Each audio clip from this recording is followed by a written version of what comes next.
पालनपुर नाम का एक गांव था। वहाँ झेंगा अपनी पत्नी दीपा के साथ रहता था। झेंगा लकड़ियों को काटने का और उनके सामान बनाने का काम किया करता था। झेंगा ईमानदार और मेहनती होने के कारण हमेशा अच्छी कमाई करता।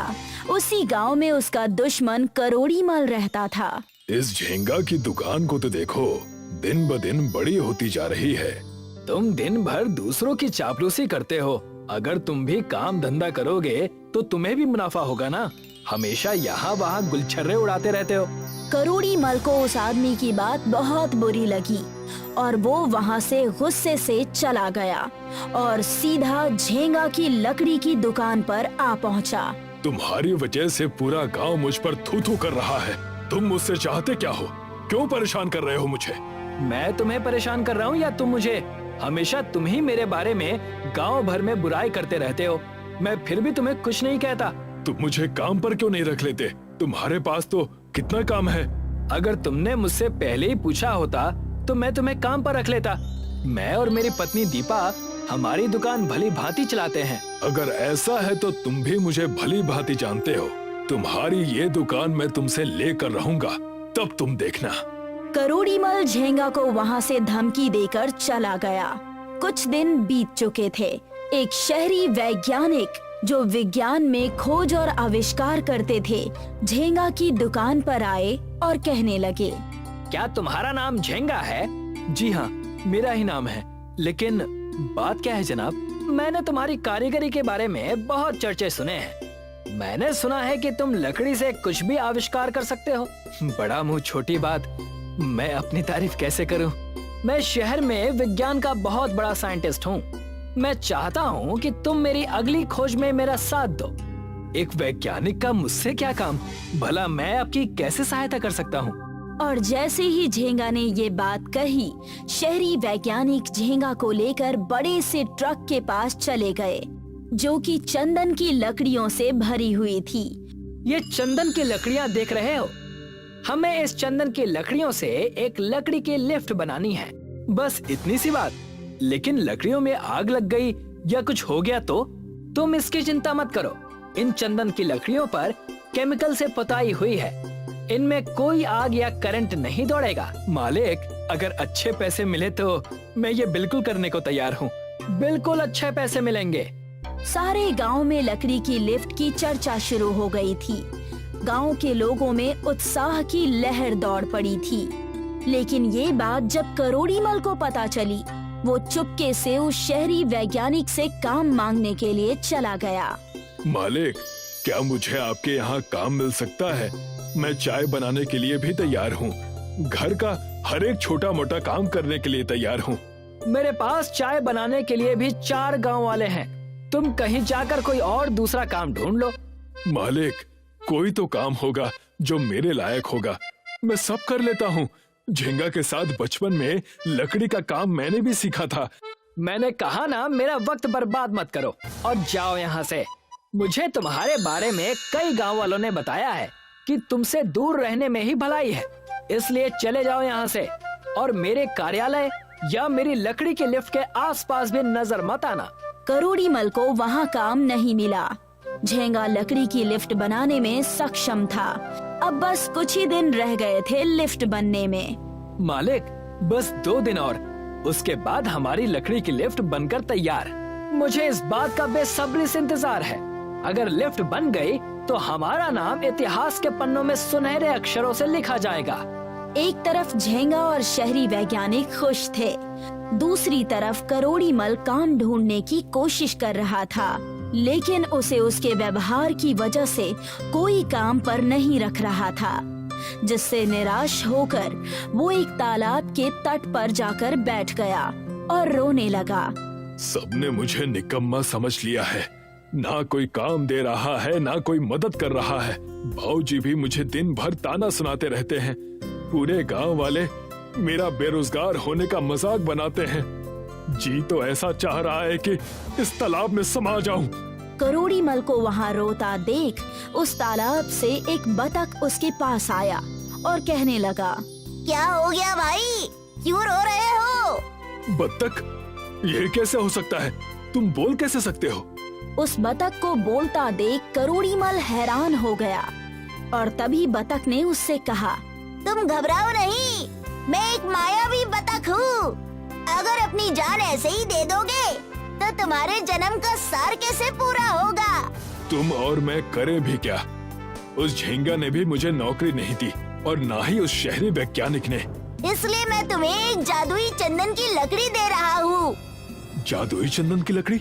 ये कैसी लकड़ी है और इससे क्या होगा? इससे तुम जो भी कुछ बनाओगे वो एक आविष्कार से कम नहीं होगा। लेकिन याद रहे, लेकिन ये तुम्हारे मन के मुताबिक तुम्हारे पापों और तुम्हारे अच्छे कर्मों पर निर्भर करेगा। और अगर तुमने कोई भी गलती की, कोई भी पाप किया, तो ये तुम्हें एक ऐसी जगह पर ले जाएगा जहाँ पर कि कुछ भी नहीं होगा। करोड़ीमल जादुई चंदन की लकड़ी लेकर उस बतख से दूर आ जाता है और झेंगा की लकड़ी की लिफ्ट के पास चला जाता है, जहां वो शहरी वैज्ञानिक और उसकी पत्नी को बातें करते हुए सुन लेता है। बस एक बार ये लकड़ी का लिफ्ट बन जाने दो, उस झेंगा को लात मारकर भगा देंगे हम। और नहीं तो क्या जी, ये मामूली गांव वालों से हमने एक दो बार मिलजुल कर बातें क्या कर ली, ये तो हमारे गले ही पड़ रहे हैं। एक फूटी कौड़ी नहीं दूंगा उस झेंगा को। लिफ्ट बनते ही मैं लिफ्ट को बड़े बड़े क्रेन में लदवा कर यहाँ से ले जाऊंगा। बिल्कुल सही कहा आपने। करोड़ीमल शहरी और उसकी पत्नी को झेंगा को धोखा देने की बात सुन लेता है और उसी वक्त करोड़ीमल झेंगा के पास जाकर सारी बातें बताता है, तालाब में मिले बतख के बारे में और शहरी वैज्ञानिक के धोखाधड़ी के बारे में भी। अगर तुम्हारी बातें सच हैं, तो हमें उस वैज्ञानिक को सबक सिखाना होगा। लेकिन हम कर भी क्या सकते हैं? तुम्हारे पास जो जादुई लकड़ी है, हमारी वो अच्छे से मदद कर सकती है। उसे हम लकड़ी के लिफ्ट में लगा देंगे, जिससे शहरी वैज्ञानिक धोखा खा जाएगा। झेंगा और करोड़ीमल उस जादुई लकड़ी को लेकर लिफ्ट में लगा देते हैं और उसके लगाते ही वो लिफ्ट जादू से चमक उठती है और उसमें से आवाज आती है, जो सच्चे मन से इस लिफ्ट में आएगा वो बच जाएगा, जो बुरे मन का होगा उसे मैं दूसरी दुनिया में भेज दूंगा। इतना कहकर लिफ्ट का चमकना बंद हो जाता है। करोड़ीमल और झेंगा को सारी बातें समझ में आ जाती है। अगले दिन वो लिफ्ट के उद्घाटन का इंतजार करने लगते हैं। देखा भाग्यवान, कैसे इन गरीबों का इस्तेमाल करके मैंने ये लकड़ी का लिफ्ट बनवा लिया और अब तक एक फूटी कौड़ी भी खर्च नहीं हुई। आप चालाक थे, इसी वजह से आप मेरे पति हैं। इतना कहकर शहरी वैज्ञानिक ने उस लकड़ी के लिफ्ट का उद्घाटन किया और कहने लगा, सबसे पहले इस लिफ्ट में मैं ही जाऊंगा। सुनिए जी, मैं भी आपके साथ चलूंगी। हाँ मालिक, इसमें सारा काम आपने ही तो किया है, आप ही पहले जाइए।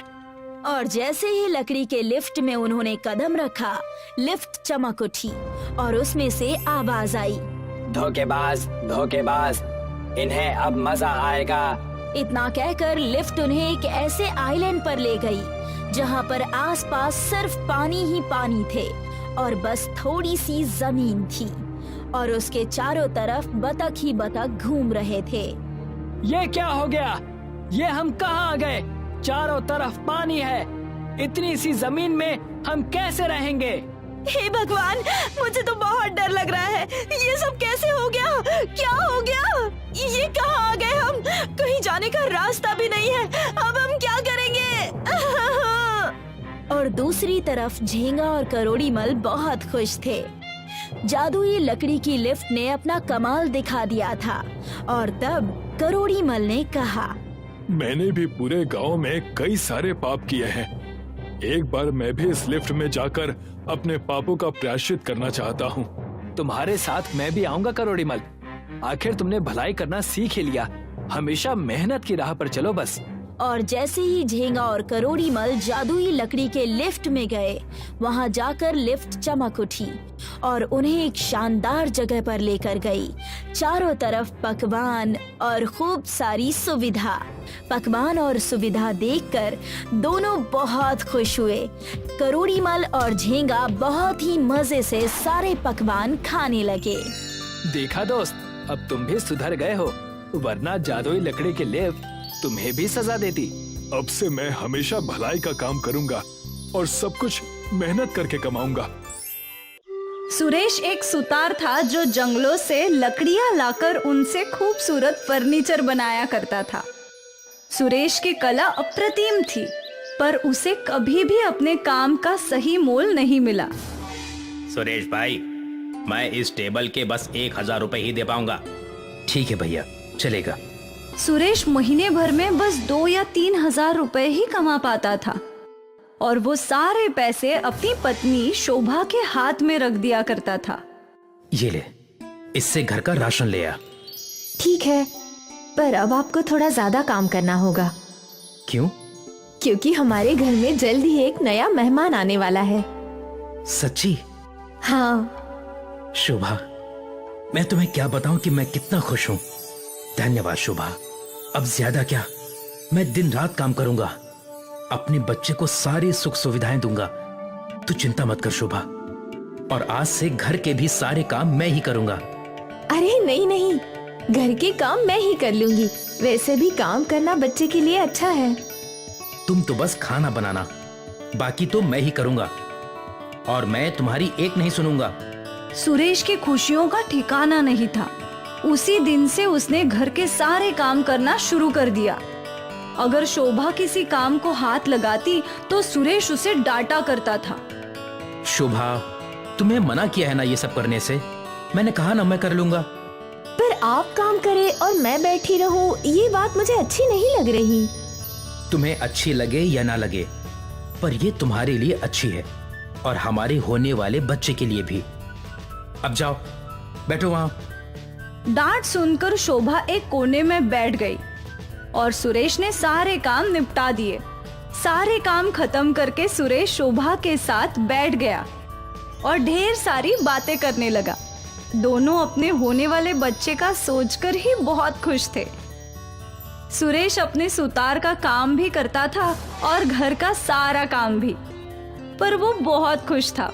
समय बीता और शोभा ने एक बहुत ही सुंदर बेटी को जन्म दिया।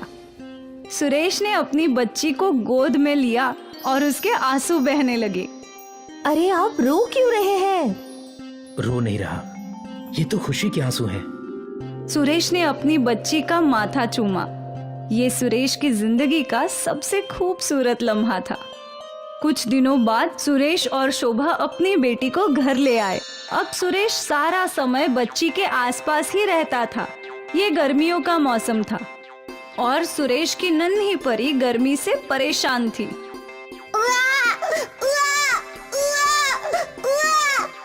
ये क्यों रो रही है? कैसे भूख लगी है? नहीं, अभी तो दूध पिलाया है। तो फिर ये रो क्यों रही है? शायद इसे गर्मी लग रही है। शोभा ने बच्ची को लपटा हुआ कपड़ा खोला और बच्ची थोड़ी सी शांत हुई। कुछ देर बाद वो वापस रोने लगी।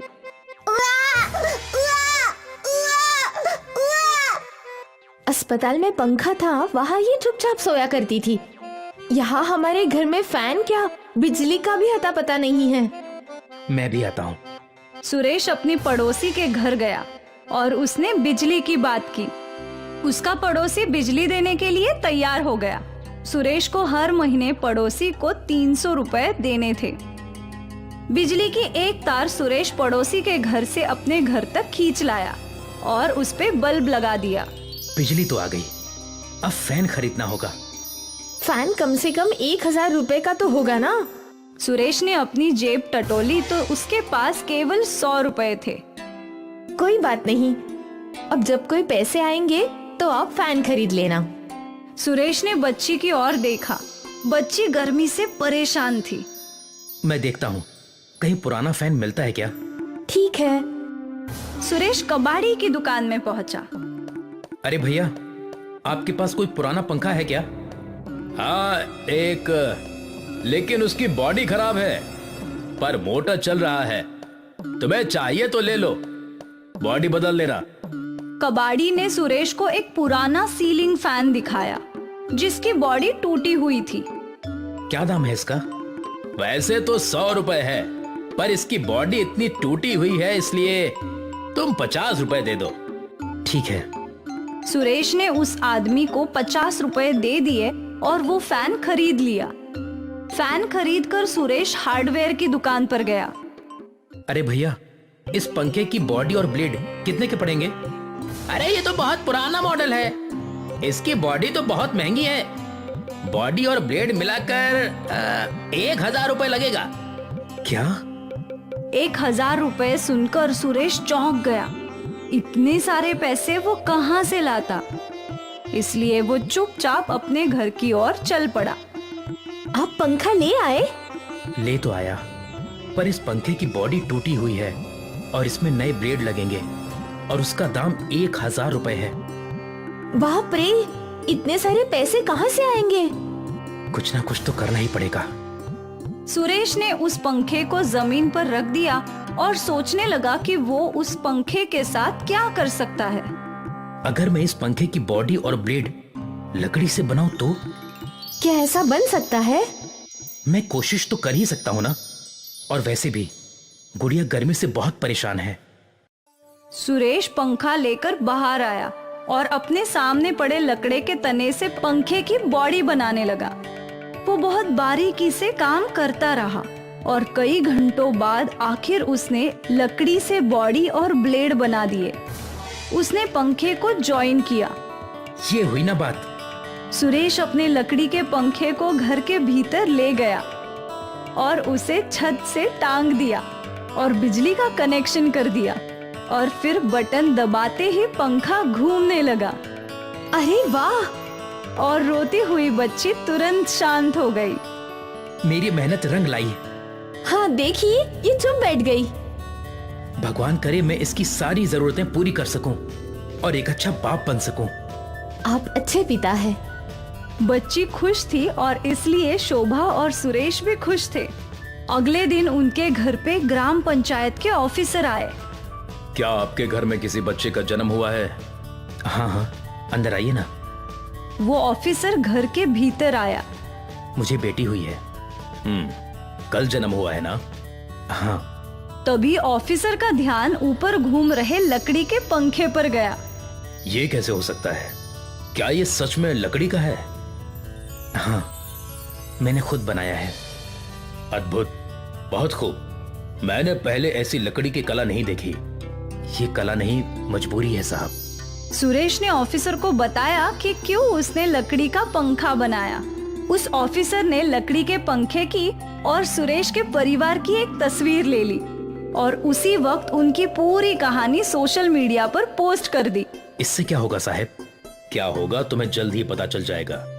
अब मैं चलता हूँ, वापस जरूर आऊंगा।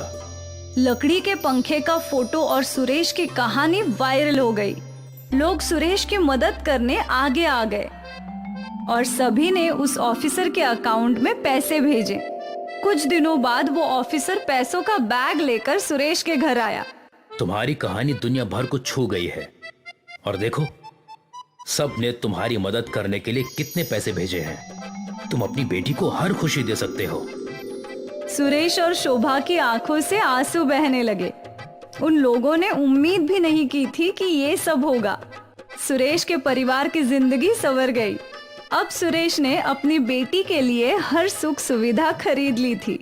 वो खुश था और ये सब बस उसके लकड़ी के पंखे की बदौलत। आनंदपुर गांव में एक बहुत ही खुशहाल परिवार था, शंभू का। शंभू एक किसान था। शंभू की आर्थिक परिस्थिति भी अच्छी थी। उसके पास खुद का घर था, खेत थे और खुद का ट्रैक्टर भी था। शंभू अपने खेत का सारा काम ट्रैक्टर की मदद से ही करता था।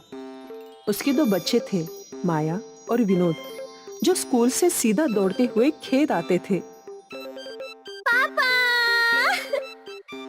पापा, हमें भी ट्रैक्टर पर बैठना है। हाँ हाँ, आ जाओ। माया और विनोद को ट्रैक्टर बहुत पसंद था। पापा, आप मुझे भी ट्रैक्टर चलाना सिखाएंगे ना? नहीं नहीं, तू तो लड़की है और भला लड़कियां ट्रैक्टर थोड़ी चलाती हैं। ऐसा किसने कहा तुझसे? लड़कियां भी ट्रैक्टर चला सकती हैं। देखा? पर पापा, हमारे गांव में तो कोई भी लड़कियां ट्रैक्टर नहीं चलाती। तो क्या हुआ? माया बड़ी होने के बाद ट्रैक्टर चलाएगी। आखिर वो भी एक किसान की बेटी है, उसे भी तो ट्रैक्टर चलाना आना चाहिए। हाँ पापा, और विनोद, मैं तुझे भी सिखाऊंगी। मैं तुमसे पहले सीखूंगा, देख लेना। नहीं, मैं पहले सीखूंगी। अरे अरे शांत हो जाओ, मैं तुम दोनों को एक साथ ट्रैक्टर चलाना सिखा दूंगा, ठीक है? शंभू के दोनों बच्चे हर बात पे लड़ा करते थे, पर एक बात तो तय थी कि दोनों को ट्रैक्टर बहुत पसंद था। समय बीता और एकाएक पूरे इलाके में सूखा फैल गया। शंभू के लहलाने वाले खेत मुरझा गए। वो परेशान हो गया। वो उदास घर लौटा। क्या बात है? आप इतनी चिंता में क्यों हो? सूखे की वजह से खेत में एक अनाज का दाना भी नहीं उगा। समझ में नहीं आ रहा कि ये एक बरस कटेगा कैसे। आप चिंता मत कीजिए, कुछ ना कुछ रास्ता होगा। सोच रहा हूँ अपना ट्रैक्टर गिरवी रख दूं। उन पैसों से कुछ महीनों का खर्चा निकल जाएगा। पर ट्रैक्टर के बगैर आप खेती कैसे करोगे? हल से। पहले भी तो वैसे ही करता था। अगर मैंने ट्रैक्टर गिरवी नहीं रखा तो हमारे खाने के भी लाले पड़ जाएंगे। अब मैं तुम्हें और बच्चों को भूखा थोड़ी रख सकता हूँ। जैसा आपको ठीक लगे। शंभू ट्रैक्टर गिरवी रखने वाला था। ये बात माया और विनोद ने सुन ली थी। दोनों दौड़कर घर के बाहर गए और अपने ट्रैक्टर के ऊपर बैठ गए। दीदी, तो क्या अब हमें हमारा ट्रैक्टर कभी वापस नहीं मिलेगा? नहीं बुद्धू, गिरवी रखने का मतलब कुछ समय के लिए वो हमारे पास नहीं रहेगा। जब पापा पैसे लौटाएंगे तो हमारा ट्रैक्टर हमें वापस मिल जाएगा। पर क्या दीदी, ट्रैक्टर गिरवी रखना जरूरी है? शायद हाँ। पापा के पास पैसे नहीं हैं, खेत में भी अनाज नहीं उगा ना। तभी शंभू घर के बाहर आया। पापा, आप ट्रैक्टर गिरवी रखने जा रहे हो ना? हाँ बेटा, अभी पापा के पास इतने पैसे नहीं हैं। कुछ दिनों के बाद जब हमारे पास पैसे आ जाएंगे तो हम अपना ट्रैक्टर वापस ले आएंगे, ठीक है? पक्का पापा? हाँ बेटा, पक्का। दोनों बच्चे चुपचाप ट्रैक्टर पे से उतर गए और फिर शंभू ट्रैक्टर चलाकर वहां से ले गया। दोनों बच्चों को ट्रैक्टर के जाने का दुख था। कुछ समय बाद शंभू घर लौटा और उसने मीना के हाथ में पैसे रख दिए। इन पैसों से हमें घर भी चलाना है और फिर से फसल भी बोनी है। आप चिंता मत कीजिए, मैं बहुत संभाल कर खर्च करूंगी। अगले साल इन 20,000 के साथ 5,000 का ब्याज भी लाला को लौटाना है, तभी तो वो हमारा ट्रैक्टर हमें वापस देगा। इस साल बहुत अच्छी फसल होगी, सब कुछ बड़ी आसानी चला जाएगा। आप चिंता मत कीजिए। अगले दिन बच्चे घर के बाहर खड़े रहकर अपने प्यारे ट्रैक्टर को याद कर रहे थे। अरे बच्चों, इतना मत सोचो, जल्दी ट्रैक्टर वापस आ जाएगा। तुम दोनों बस भगवान ने ट्रैक्टर वापस लाने की प्रार्थना करो। जी माँ। बच्चे रोज भगवान जी के सामने प्रार्थना करते कि उनका ट्रैक्टर उन्हें वापस मिल जाए। यहाँ खेतों में शंभू के हाल हो रहे थे। वो बिना ट्रैक्टर के खुद ही हल चला रहा था। इतनी कड़ी मेहनत करके उसका पूरा शरीर दर्द हो रहा था। रोज की तरह बच्चे स्कूल से लौटे, पर आज जब उन्होंने अपने पापा की ऐसी हालत देखी तो वो उदास हो गए। पापा बहुत थक गए ना? काश हम लोग भी बड़े होते तो हम लोग भी उनकी मदद कर पाते। हाँ, और काश हमारे पास हमारा ट्रैक्टर होता तो पापा को इतनी मेहनत करने की जरूरत नहीं पड़ती। दीदी, हम ट्रैक्टर कैसे ला सकते हैं? पता नहीं, पर माँ कहती है मंदिर के बूढ़े पंडित जी के पास हर समस्या का समाधान है। चलो उनके पास चलते हैं। बच्चे दौड़ते हुए मंदिर के पास गए। मंदिर के बाहर बूढ़े पंडित जी बैठे थे। पंडित जी, हमारा ट्रैक्टर गिरवी है और हमारे पापा अकेले खेतों में मेहनत कर रहे हैं। क्या कोई ऐसा तरीका है जिससे हम अपने पापा की मदद कर सकें? तुम उनकी मदद कैसे करना चाहते हो? ट्रैक्टर देकर, पर हमारे पास पैसे नहीं है। तो हम उन्हें ट्रैक्टर कैसे देंगे? तो ये समस्या है। देवी माँ के पास हर समस्या का समाधान है। तुम दोनों को अपने हाथों से एक ट्रैक्टर बनाना होगा और फिर उस ट्रैक्टर को देवी की मूर्ति के सामने ले जाना और फिर देखना चमत्कार। क्या वो सच में ट्रैक्टर बन जाएगा? हाँ बिल्कुल। हम दोनों आज से ही ट्रैक्टर बनाएंगे। पर हम किस चीज से ट्रैक्टर बना सकते हैं? मिट्टी से या लकड़ी से? हम लकड़ी से ट्रैक्टर बनाएंगे। हमारी मदद करने के लिए धन्यवाद पंडित जी। माया और विनोद ने पंडित जी का आशीर्वाद लिया और फिर दोनों वहां से घर की ओर दौड़ पड़े।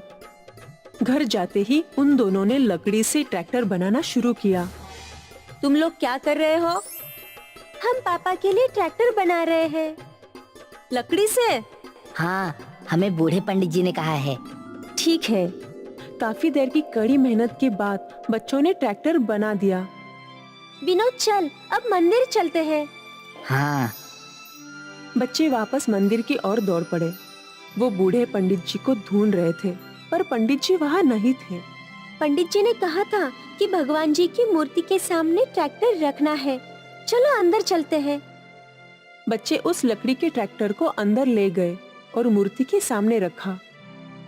भगवान जी, हमारे लकड़ी के ट्रैक्टर को असली बना दो। प्लीज भगवान जी, हमारे पापा खेतों में बहुत मेहनत कर रहे हैं और हम दोनों उनकी मदद करना चाहते हैं। तो प्लीज इस लकड़ी के ट्रैक्टर को असली बना दीजिए। बच्चे भगवान जी से मांगते रहे, पर कुछ नहीं हुआ। वो लकड़ी का ट्रैक्टर वैसे ही वैसा था। अंत में दोनों बच्चे निराश हो गए। लगता पंडित जी ने हमें झूठ कहा था। हाँ, चलो घर चलते हैं। उस रात बच्चे उदास थे और वो बिना कुछ खाए सो गए। रात में उनके सपने में भगवान जी स्वयं आए। बच्चों, तुमने बहुत मेहनत करके लकड़ी का ट्रैक्टर बनाया है। तुम अपने पापा की मदद करना चाहते हो ना? हाँ हाँ। तो आज से तुम्हारा लकड़ी का ट्रैक्टर असली ट्रैक्टर में बन जाएगा। तथास्तु। भगवान जी दोनों बच्चों को आशीर्वाद देकर चले गए। दोनों की नींद खुली। दीदी, क्या तुमने भी वही देखा? हाँ, भगवान जी आए थे। वो लकड़ी का ट्रैक्टर कहाँ है? मैंने उसे घर के बाहर रखा था। चलो देखते हैं। बच्चे दौड़ते हुए बाहर गए और वहाँ उनके सामने लकड़ी का बड़ा ट्रैक्टर था। पापा! दोनों बच्चे खुशी से नाचने लगे। शंभू और मीना बाहर आए और वो लोग भी हैरत में पड़ गए। पापा, ये लकड़ी का ट्रैक्टर हमने आपके लिए बनाया है। शंभू ट्रैक्टर पर बैठ गया और ट्रैक्टर शुरू हो गया। हम भी आ रहे हैं। बच्चे भी ट्रैक्टर पर बैठ गए और मीना भी। शंभू लकड़ी का ट्रैक्टर लेकर मंदिर गया और वहाँ पूरे परिवार ने भगवान जी का धन्यवाद किया। और उस दिन से शंभू अपने लकड़ी के ट्रैक्टर से खेतों के सारे काम कर रहा था। ये लकड़ी का ट्रैक्टर अद्भुत था, क्योंकि ना ये कभी खराब होता था और ना ही इसे डीजल डालना पड़ता था। इस ट्रैक्टर से खेती करके शंभू के खेत पहले से ज्यादा उपजाऊ हो गए। उसकी फसल भी अच्छी हुई और अगले बरस उसकी अच्छी खासी कमाई भी हुई। शंभू ने अपने पुराने ट्रैक्टर को छुड़वा लिया और फिर उसका लकड़ी का ट्रैक्टर अपने आप गायब हो गया। लकड़ी का जादुई ट्रैक्टर जादुई दुनिया में लौट गया।